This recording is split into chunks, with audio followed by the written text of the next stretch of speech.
This is the Right Now podcast with Sarah Werner. Episode 146, My Top 10 Tools for Writing.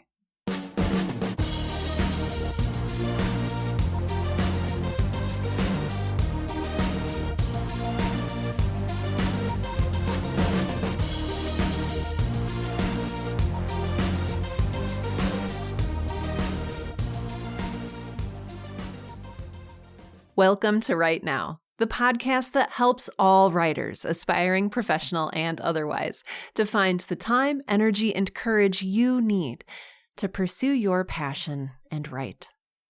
I'm your host, Sarah Werner. And if you've been listening to this show for a long time, you might be like, hey, Sarah, you've already done an episode about your favorite writing tools. To which I may respond, why, yes, I have, but it was way back in 2015, which at this point is many years ago, and things have changed since then.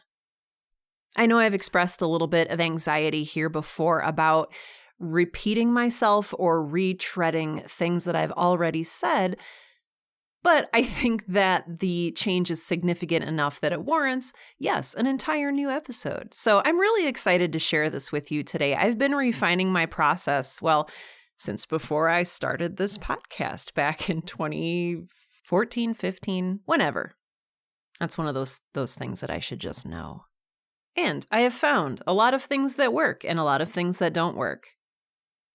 As usual, I want to start this off with the caveat that what works for me will not necessarily work for you, and what works for you does not necessarily work for me or anyone else.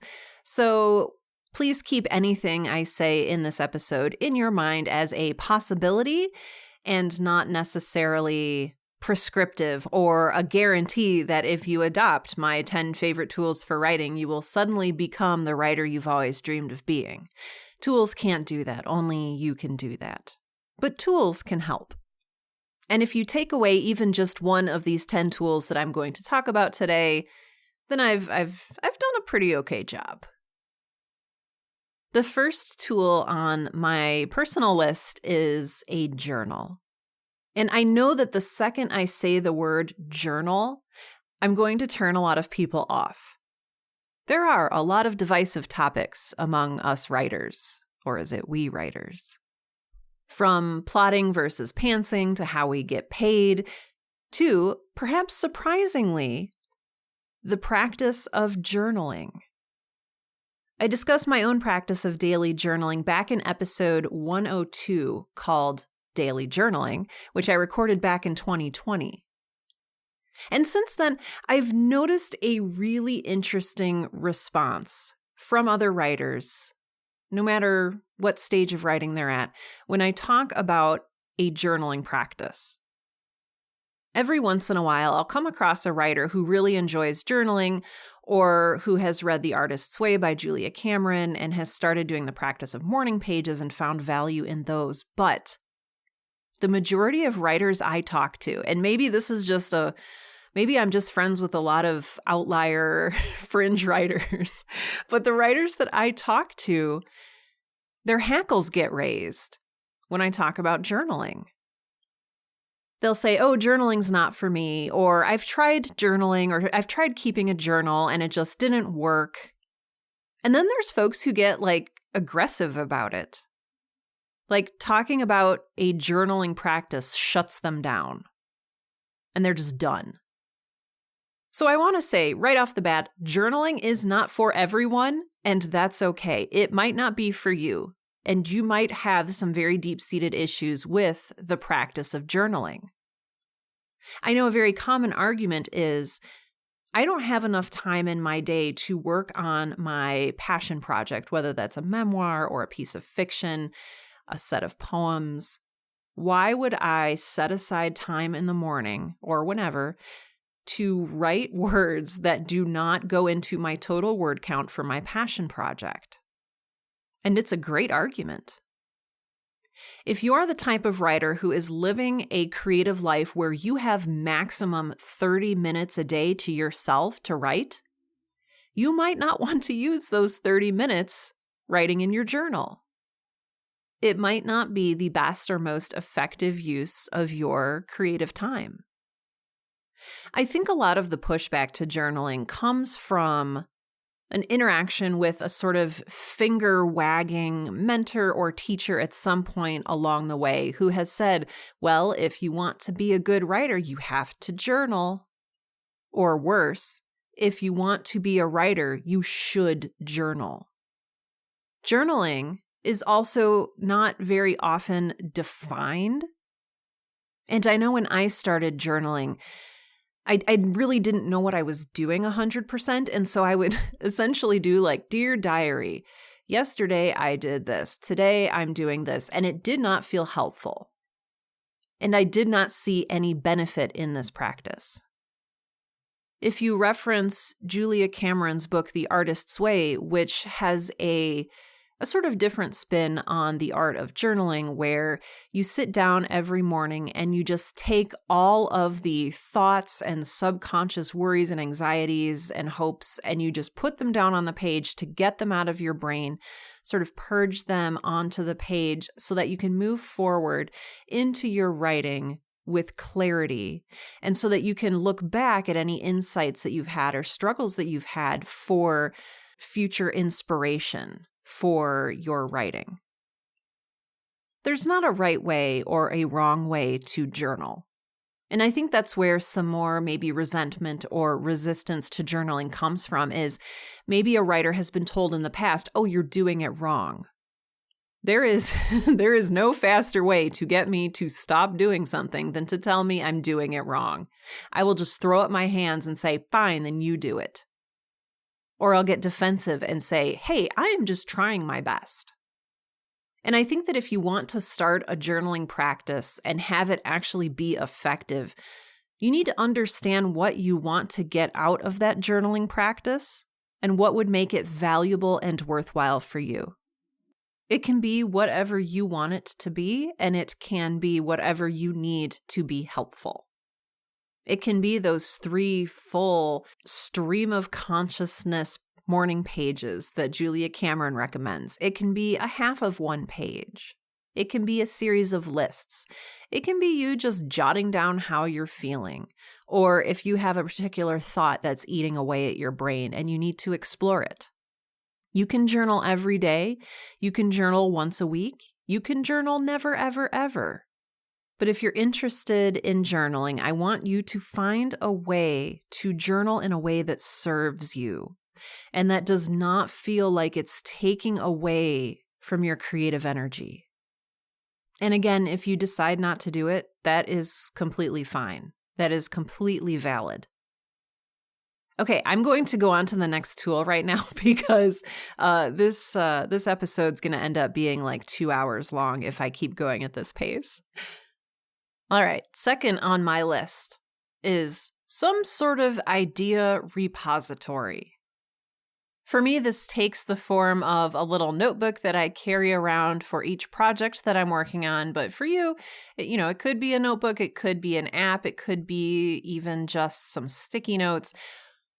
But this is a place, and it's project specific, at least for me. Again, I don't want to be prescriptive or dictate how you do this, but for me, it's been very useful to have, for each individual project I'm working on, a little notebook where I write sudden flashes of inspiration that I may not be ready to incorporate into the project yet, or just as I'm in the brainstorming phase, it's a really helpful place to just kind of write down what I'm excited about happening in the story. This could include strong images that I want to include, an emotional scene that I want to add in. It could be thoughts, images, phrases, names, like, oh, I just thought of a great name for a villain, and it's this, and I want to use it in this project. This is really helpful for me because I'm the kind of writer that if I don't write something down when it pops into my head, it will disappear. I know writers who can hold on to their ideas, and I am just in awe of them. Unfortunately, I am not one of them.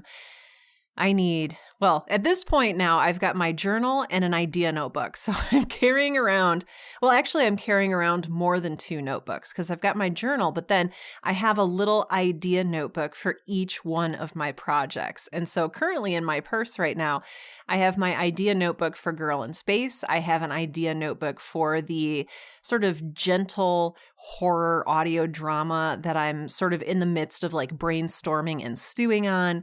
And then I also have a little notebook that I'm carrying around for the novel that I'm supposed to be writing, and I haven't started yet. More on that later. But I keep these distinct from my journal. My journal is my own thoughts, my own creative journey. It's the feelings I'm dealing with. Sometimes that will inspire an idea that will then go into one of my idea notebooks, but largely the journal is about me, and the idea notebooks are about my ideas for my projects. At this point, you may be like, Sarah, is every single one of these tools going to be a notebook of some kind? And I can confidently say no. Because the third item on the list is a pack of index cards. Now, hey, wait a minute, Sarah, you may be saying. A pack of index cards is basically just a notebook, but without the binding around one edge. And you are not wrong. But I'm counting this as a separate tool because it is a separate tool, and it all comes down for me in the way that I use it. Again, if you've been listening to this show for a while, you may remember episode 95 of the Right Now podcast called Sarah Tries Outlining, in which I experiment with outlining, and let's see, I recorded that episode in 2020. But basically, when I'm ready to start, quote unquote, a project, by which I mean I am ready / not really ready, but I'm excited to begin sort of formally putting a project together. What I will do is I'll go through the idea notebook that I've been carrying around maybe for 6 months or a year or 2 years or 10 years at this point, and I will go through it and transfer all of the images and scenes and anything else that feels important and pertinent to building the story. I'll transfer each one of those ideas onto an index card.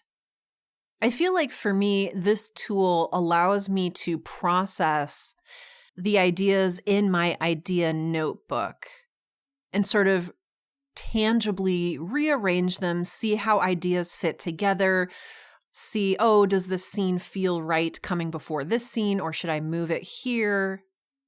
This is one of those parts of my writing process that I think is, I don't know if it's unique to me. I really hesitate to say that. If you're a writer who uses index cards for this purpose, let me know. I'm actually really curious to see who else benefits from this. But I started doing this as a way to process my own thoughts and ideas in a way that worked for me. I have realized over the past many, many years that I understand information better when it's presented to me in certain ways. And you might be like this too, or maybe I'm just a huge weirdo. I don't know. I've realized that I have a lot of difficulty writing things on a screen and having to scroll back and forth, especially if I feel like those things are locked into place in a linear fashion. So again, not a prescriptive thing, but if this sounds like something that would be helpful to you, I have found it is not just helpful, but necessary for me in working with the ideas that I've put down in my idea notebook. Now, index cards, and sort of as a subset of index cards, sticky notes are a fantastic tool for a lot of different applications for writers. So you don't just have to use it for this purpose. I've also found index cards useful for plotting and structuring and all sorts of things like that. So they're one of my favorite tools because you can get a pack of them. Well, currently you can get a pack of them for 49 cents. I prefer the unruled ones, but you do you. And to stretch that 49 cents even further, I will fold index cards in half I don't know if I should call it vertically or horizontally, hamburger style. If you're an American who went through the American public school system in the 80s and 90s. And I will cut each index card in half because I write small and it feels like a waste of paper to use a whole index card for one thought. But again, that's just me. I have my own little idiosyncrasies, and that is a thing. And now let us move on to tool number 4. This is a brand new tool for me as of this year. I was in a place where I was really struggling with season 2 of Girl in Space. So I'm in the writing phase right now. Yes, still, it feels like 3 or 4 years later, I am still writing this thing. But basically, I found that I hadn't answered all of the questions that I needed to answer for myself while I was planning out season 2 of Girl in Space. And again, when I say planning out, that's a very loose term for me because I think you guys know I tend to be a little bit more of a pantser than a plotter. So I'm the kind of writer that writes by the seat of my pants instead of sort of painstakingly detailing everything out. And that's another conversation, once again, that we'll have another day. But I didn't know what I didn't know. That is to say, when I was doing, some people call this the pre-writing period or the planning period for Girl in Space, I didn't know what I didn't know to ask myself. And the tool that I'm about to tell you about, which I should probably tell you about. So this is the Writing the Breakout Novel Workbook by Donald Maass. And Maass is spelled Maass. And it's just a workbook. It's literally a workbook.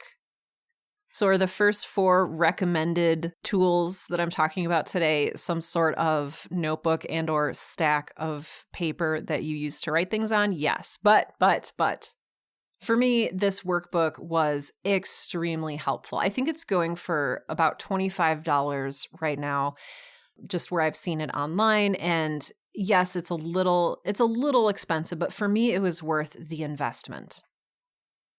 So basically, this workbook is kind of here to help you if you are in the early to mid stages of your project.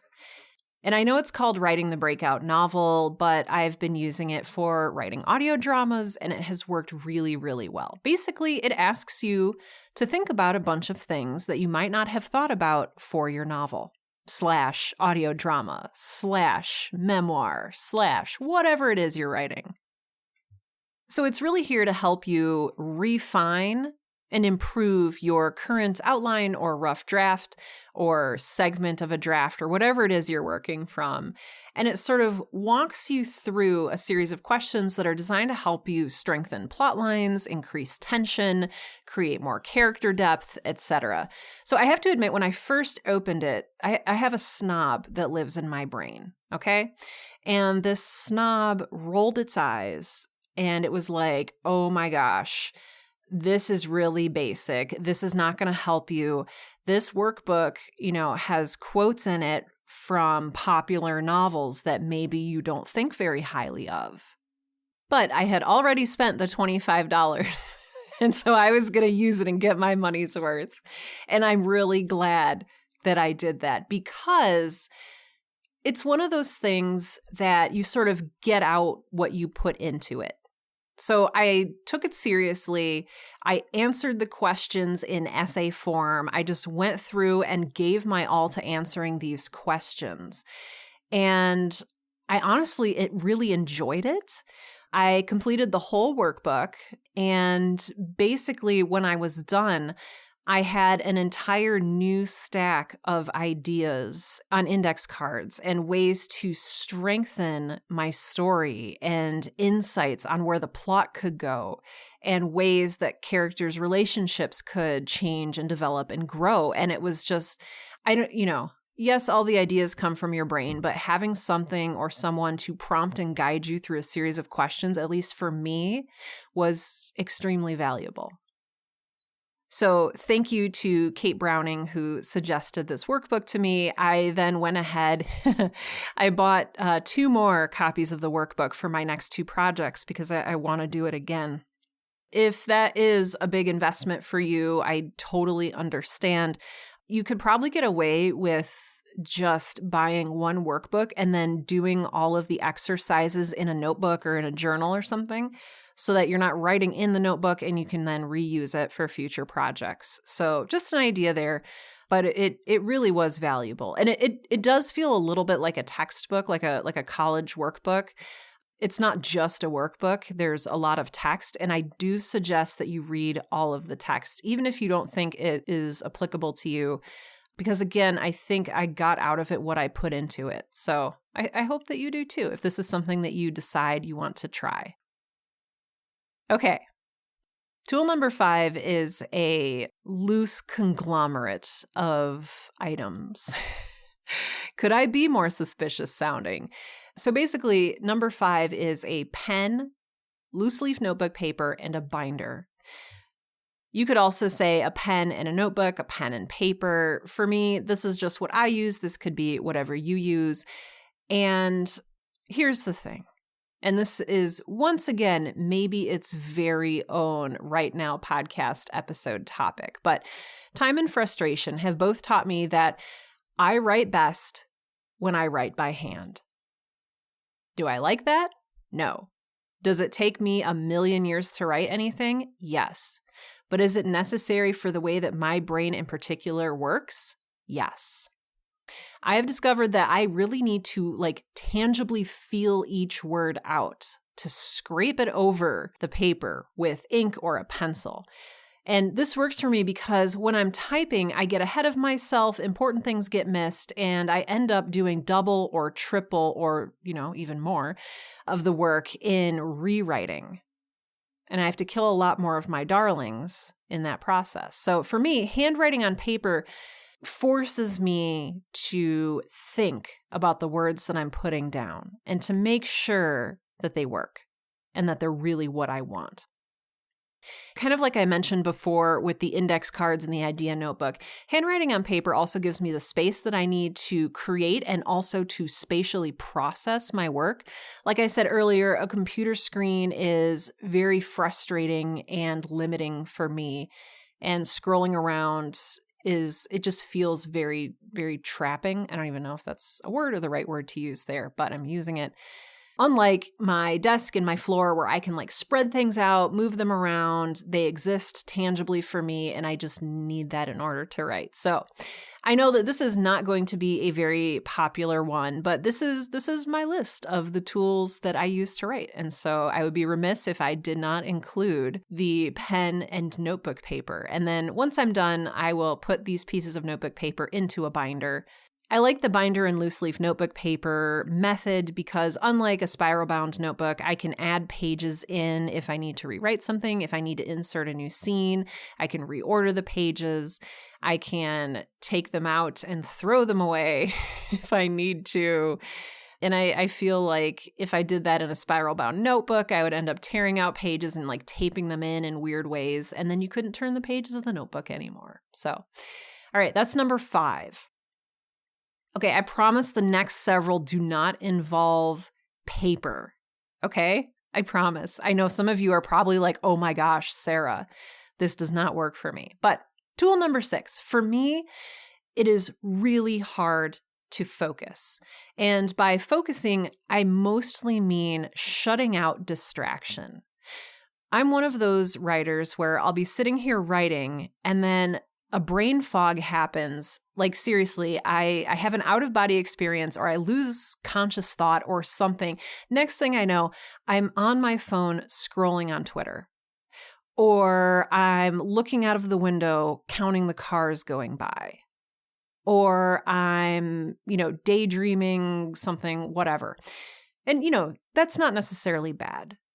We need space in our writing and we need space in our minds. And so sitting there daydreaming, that's part of writing. Staring out the window, probably part of writing. But for me, it gets to the place where it hampers my focus. So for me, shutting out distraction is very, very crucial. And something that's really helped me regain a little bit of focus there has been controlling my environment, specifically sound. That for me is the most distracting thing. Birds, people talking outside, lawnmowers, I don't know if that has a connection with me being a podcaster and creating an audio medium. I have no idea. Somebody can psychoanalyze me on that later. But I really need to be able to control my sonic environment. So what I'll do is I'll put my phone into do not disturb mode. I need to do that. And then I turn on a white noise app or a rain app. Rainy mood is one, calm is another one. If you're the kind of writer like me and white noise or rain or some kind of static sound balancing app is necessary for you, or if it's just something you'd like to try, I have found that it helps me focus. It does not let any of the other sounds of life in, especially when I'm using my little earbuds with sound canceling on them. Or noise canceling, I guess it's called. Something that I've enjoyed using too is there's a lot of different ambient background videos out on YouTube. So sometimes since I write by hand, I'll put up one of those videos on my laptop screen while I write by hand and just have it take up the whole screen so I'm not tempted to use my computer there. But really, it's just the sound that helps me. So I'll put up a little video of 8 hours of like rain on a window, and there's like a candle in front of it. I'll link some of these in the show notes if that's something that you're interested in doing. It's really helped my productivity, especially regarding distraction. Speaking of distraction, tool number 7, I've called this the anti-phone.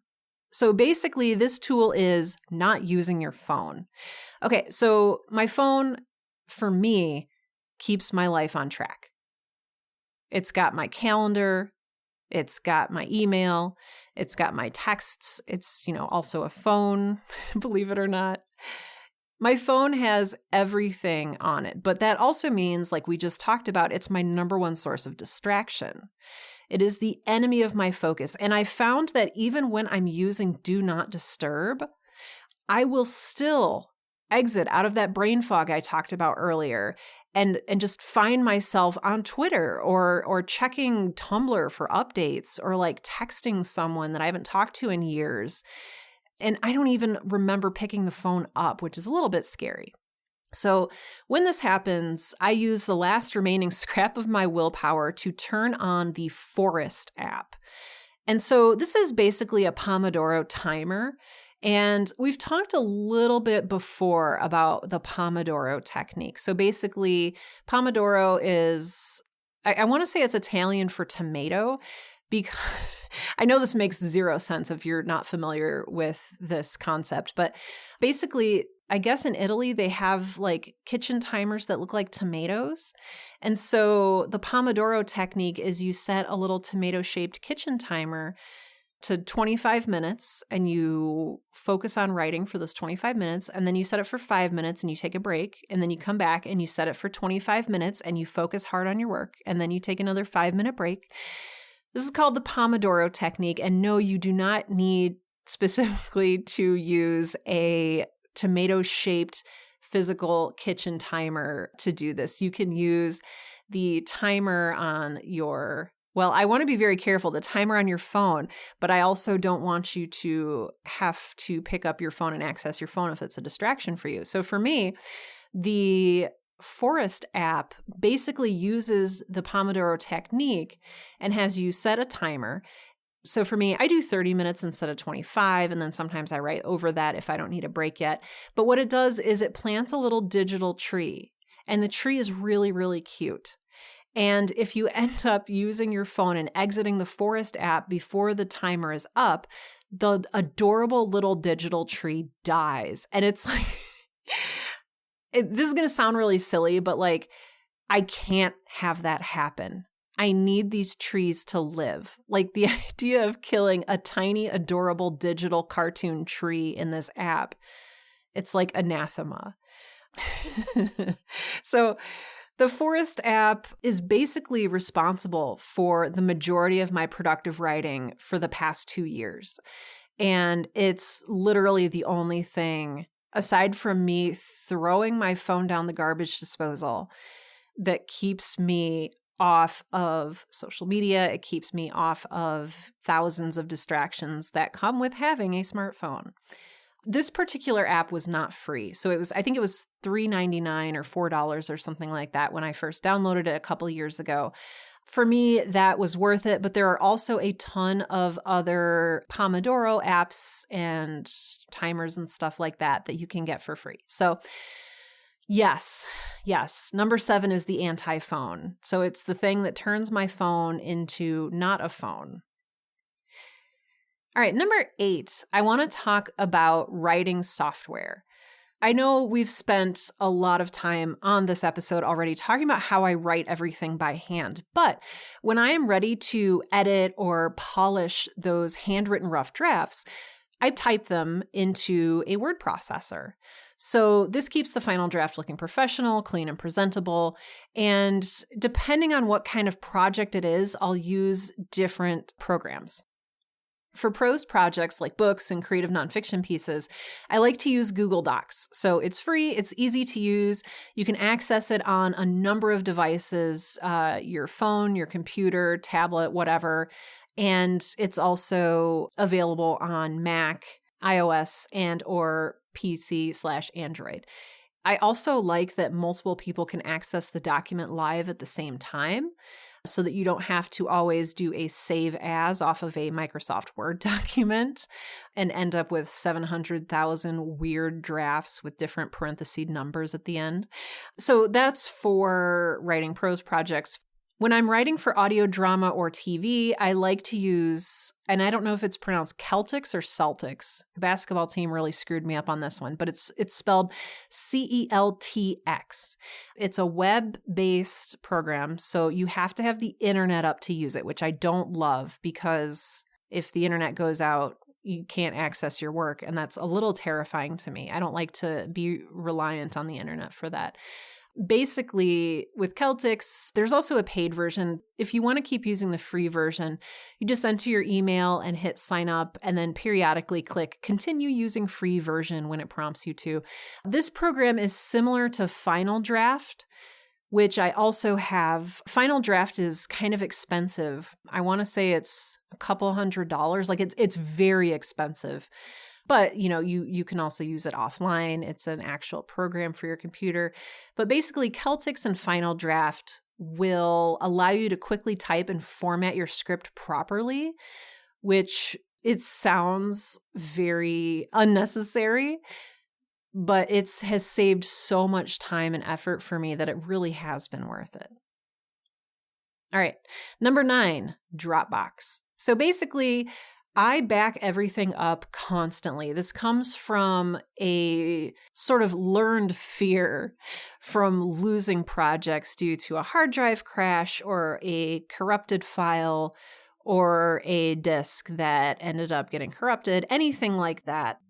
It sucks. It's really terrible to lose something that you've put so much of your time and self into. It's just, those of you who have lost a project before, you know how painful that can be. So I started using the free version of Dropbox about a million years ago when it first came out, and I'm still using it today. I have a paid version, and it's been great for keeping audio and video files, especially files that are too big to store on my little computer.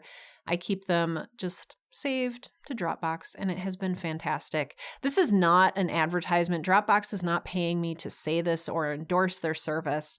This is just something that has been actually valuable for me as a writer and as an audio drama creator especially. All right, number 10, we're winding down. Number 10 is something that I have in front of me right now. It's not a microphone, even though that is also in front of me right now. It is a cup of coffee. It's funny. I think of that quote by Cory Doctorow, and if you follow me on Twitter or Instagram, you've seen this quote before. It's one of my favorite ones. The quote says, "Write even when the world is chaotic. You don't need a cigarette, silence, music, a comfortable chair, or inner peace to write. You just need 10 minutes and a writing implement." And it's really inspiring because, you don't need to light 10 candles and, have this here and that there. I know it's really easy to get particular about your writing setup and all of that stuff, but when you think about what you basically need to write, it's just a pen and paper or a laptop or something very simple. However, I'm a little bit of a hypocrite, or perhaps a kinder word is paradox, but I need coffee to write. It makes the brain go. All right, so those are my top 10 tools for writing. Number 1, a journal. Number 2, idea notebook. Number 3, index cards / sticky notes. Number 4, the Writing the Breakout Novel Workbook by Donald Mass. Number 5, pen, loose leaf notebook paper, and a binder. Number 6, a sound environment. Number 7, the anti-phone, aka the Forest app, or some kind of Pomodoro timer method. Number 8, writing software, including Google Docs, Celtics / Celtics, and Final Draft. Number 9, Dropbox. And number 10, coffee. As I said at the very beginning of this episode, this is not a prescriptive list. I'm not saying if you use these 10 tools, you will suddenly magically become a writer. The only thing that can make you a writer is you sitting down or standing up to write. Do some writing. That makes you a writer. These tools are just things that I've found helpful in my own process for my own weird and unique brain. I would love to hear what you consider your best or favorite or top tools for writing. I know that a lot of writers use things like Scrivener that I didn't cover here, and the Hemingway app, which I didn't cover here. So if you have some favorite writing tools, please let me know what they are. I'm really curious, and I'm looking for new things to try as well. You can let me know your thoughts and opinions over on the show notes for today's episode out at sarahwerner.com. That's SARAHWERNER.com. So just go out to my website and navigate to the show notes for this episode. This is episode number 146. Special thanks in help for creating this episode go out to my wonderful, amazing patrons out on Patreon. Patreon is a secure third-party donation platform that allows people like you to donate $1 per episode, $2 per episode, $7,000 per episode, whatever you feel like this show is worth to you. The money goes to help pay for hosting, website upkeep. It allows me to produce full transcripts to keep everything accessible to everyone. And I just really appreciate it. Special thanks go out to Tamara K. Selman, Amanda King, Laurie, Regina Calabrese, Amber Fratesi, Charmaine Ferrara, Dennis Martin, Melissa Green, Michael Beckwith, Mike Teft, Sarah Banham, Summer, Tiffany Joyner, and Whitney Magruder. Thank you all so much for your kind and generous donations to keep this show ad-free and available for everyone. I appreciate it so much. If you would like to become a patron of the Right Now podcast, you can just go to my website, sarahwerner.com. That's SARAHWERNER.com. Go to the show notes for this episode and click the button that says support this show. At least I think it says support this show. It might say support this podcast or support the podcast. I should probably look at some point. Anyway, that will be the link to my Patreon page where you can make your pledge. Oh, my friends. It's been a joy sharing my top favorite writing tools with you today. Again, I know that they're not what everyone uses, and these are not even things that I was using even a couple of years ago. So this list will continue to grow and change. Maybe in another 7 years, I'll do another update with a whole bunch of new things that I've learned. But until then, this has been episode 146 of the Right Now podcast, the podcast that helps all writers find the time, energy, and courage you need to pursue your passion and write. I'm Sarah Werner, and I hope you're taking good care of yourself.